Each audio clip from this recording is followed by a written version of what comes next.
Recently, we read in Genesis chapter 25 the story of Esau, the firstborn son of the patriarch Isaac, and the day that he decides to sell his birthright to his brother Jacob for a bowl of porridge.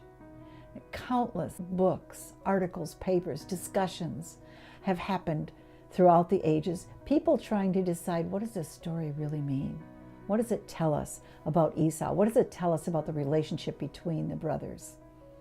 Well, the rabbis say it's really pretty simple. They don't believe that Esau was really all that hungry. He was a healthy young man from a very wealthy family. He had no idea what hunger really was. He just wanted a bowl of porridge. And the flippant attitude that he took toward his birthright showed a callous disregard for the traditions of his people, for his own future, and certainly for the honor of his father. His choice was an affront to his father and to his whole community. And yet he chose to blame his brother, to hate his brother, to desire his brother's destruction. A few chapters later, we see that Esau now has a grandson, a man named Amalek, and it becomes very apparent that the grandfather was able to instill in the grandson that same irrational hatred for God's people and desire to destroy them. Amalek attacked the Israelites, attacked them from the rear, preying on the elderly and on the weak. Unfortunately, the Israelites were able to win the battle. But God was very clear, this was just one battle in a long war. I will be in perpetual war with Amalek, God said. And that's certainly been true throughout the history of the Jewish people. In the Bible, in the book of Esther, a blatant example in Haman, who is clearly identified as being of the lineage of Amalek.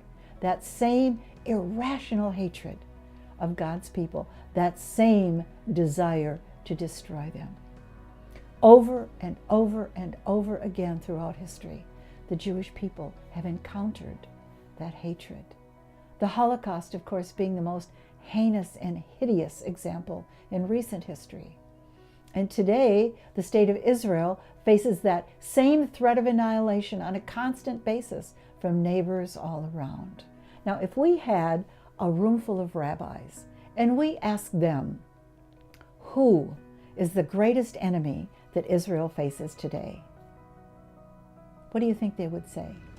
Would some say the current leader of Iran?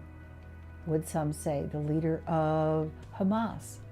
Would some say radical Islam? Would some say historically it was Hitler?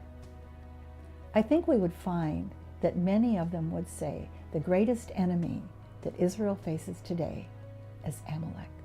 The same enemy that they have faced since the days of Esau. The spirit of Amalek being the spirit of anti-Semitism. And anti-Semitism being not just the hatred of the Jewish people, but the hatred of the God of the Jewish people. So what are God's people to do? Well, if we go back to the story of the battle, God tells his people what to do. He says you have to remember. Remember Amalek. Remember who he is. Remember what he has done. And I believe that that instruction is as important for us today as it is for the Jewish people. Those of us as Christians who desire to build relationships, honest, sincere relationships of friendship with our Jewish communities, we must remember Amalek, who he is, what he has done, what he has promised to do. We must fight anti-Semitism in every way that we can, every time we encounter it, anywhere, in any shape or form. And we must stand faithfully and forcefully with our Jewish friends until the day comes when the God of the universe makes the choice to destroy Amalek once and for all.